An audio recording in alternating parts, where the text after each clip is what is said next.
সালামু আলাইকুম। ভারতের রাজনীতিতে নতুন একটা ঝড় উঠেছে, আর সেই ঝড়টার নাম হচ্ছে চলচ্চিত্র অঙ্গনের খুবই কি বলা হয় যে পরিচিত মুখ, অথবা এই মুহূর্তে বাংলাদেশের মানুষের কাছেও রাতারাতি ভাইরাল নায়ক হিসেবে তো ভাইরাল ছিলেনই, রাজনীতিবিদ হিসাবেও বাংলাদেশের মানুষের অন্তর জিতে ফেলছে। লোকটার নাম হচ্ছে আপনার থালাপতি বিজয়। তো গেল 2 থেকে 3 দিন আগে আমরা একটা ঐতিহাসিক দৃশ্য দেখলাম যে থালাপতি বিজয়ের যে রাজনৈতিক দল, সেই দলের যখন সমাবেশ ছিল, এত বাঁধ ভাঙা মানুষ, মানে অ্যামেজিং। তো এই ঘটনার মধ্যে থালাপতি বিজয় সেদিন কিছু বক্তব্য দিয়েছিল, মোদীকে এবং বিজেপিকে ফ্যাসিস্ট আখ্যা করে নানান বক্তব্য দিয়েছিল। এখন ফ্যাসিবাদের বিরুদ্ধে যে যুদ্ধ ঘোষণা করেছেন থালাপতি বিজয়, সেই ফ্যাসিবাদের মধ্যেই নিজেই আটকে গেছেন অলরেডি।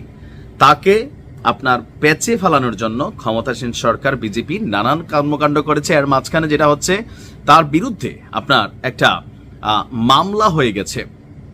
সম্প্রতি মাদুরাইয়ের পারাপাথিতে তার দল তামিলাগা ভেট্রি কাজাগম আয়োজিত সমাবেশে ঘটে যাওয়া এক ঘটনায় বিজয় এবং তার দেহরক্ষীর বিরুদ্ধে আপনার মামলা হয়েছে। হাজারো মানুষের ভিড়ের মধ্যে বিজয়ের সমাবেশে বিশৃঙ্খলা দেখা দেয়। অভিযোগ উঠেছে, সমাবেশে কয়েকজন উৎসাহী ব্যক্তি র্যাম্পে উঠে পড়লে তাদের ধাক্কা দিয়ে ফেলে দেন বিজয়ের দেহরক্ষীরা। আর ভারতীয় সংবাদ সংস্থা বলছে, এক ভিডিওতে দেখা যায় বিজয় র্যাম্পে হাঁটার সময় হঠাৎ এক ব্যক্তি ছিটকে পড়ে যায়, আর ঘটনাস্থলে র্যাম্প অন্তত 7 ফুট উঁচু ছিল। এই ঘটনায় শরৎ কুমার নামক এক ব্যক্তি থানায় অভিযোগ করেন এবং তার বিরুদ্ধে মামলা দায়ের করেন। কতটা হাস্যকর মামলা বুঝছেন? এখন মোদি যখন রাস্তা দিয়ে হাঁটে অথবা কোনো প্রোগ্রামে যায়, মোদির সামনে দিয়ে বুঝি আমজনতা এরকম লাফাইতে পারে?